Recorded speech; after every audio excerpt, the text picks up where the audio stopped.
ਵਾਹਿਗੁਰੂ ਜੀ ਕਾ ਖਾਲਸਾ, ਵਾਹਿਗੁਰੂ ਜੀ ਕੀ ਫਤਿਹ.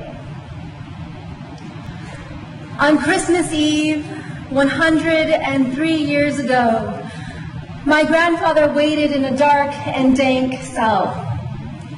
He sailed by steamship across the Pacific Ocean from India to America, leaving behind colonial rule. But when he landed on American shores, immigration officials saw his dark skin, his tall turban worn as part of his Sikh faith, and saw him not as a brother, but as foreign, as suspect, threw him behind bars where he languished for months.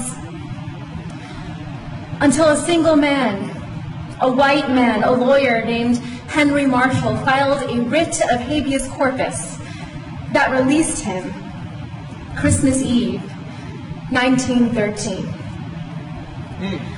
My grandfather, Kehar Singh, became a farmer, free to practice the heart of his Sikh faith, love and oneness. And so when his Japanese American neighbors were rounded up and taken to their own detention camps in the deserts of America, he went out to see them when no one else would. He looked after their farms until they returned home. He refused to stand down.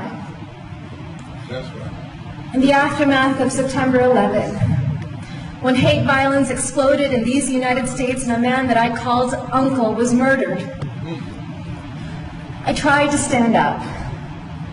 I became a lawyer like the man who freed my grandfather, and I joined a generation of activists fighting detentions and deportation, surveillance and special registration, hate crimes and racial profiling. And after 15 years, with every film, with every lawsuit, with every campaign, I thought we were making the nation safer for the next generation. And then my son was born.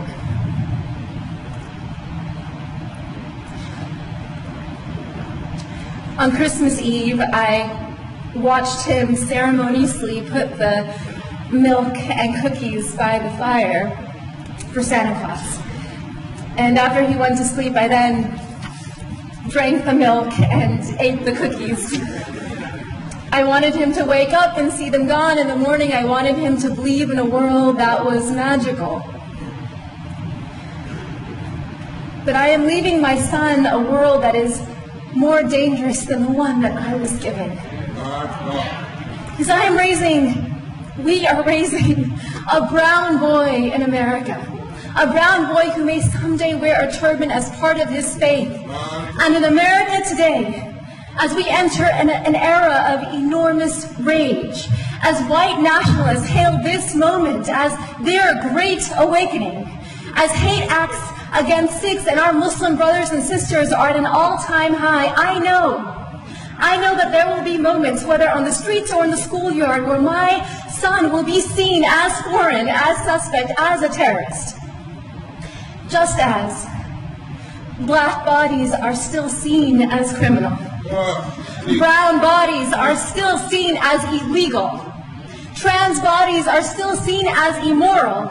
Indigenous bodies are still seen as savage. The bodies of women and girls seen as someone else's property. And when we see these bodies not as brothers and sisters, then it becomes easier to bully them, to rape them, to allow policies that neglect them, that incarcerate them, that kill them.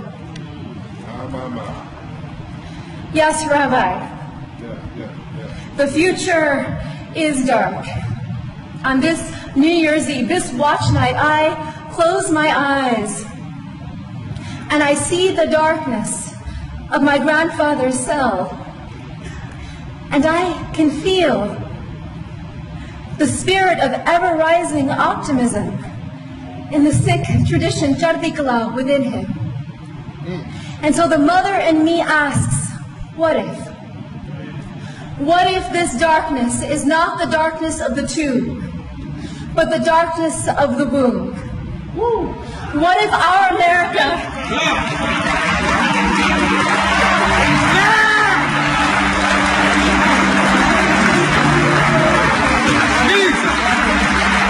What if our America is not dead, but a country that is waiting to be born?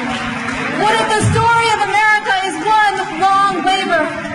What if all of our grandfathers and grandmothers are standing standing behind us now, those who survived occupation and genocide, slavery and Jim Crow, detentions and political assault, what if they're whispering in our ear today, tonight, you are brave? What if this is our nation's great transition?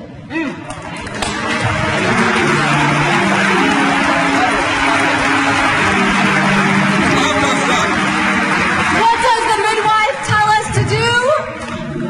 Breathe! And then, because if we don't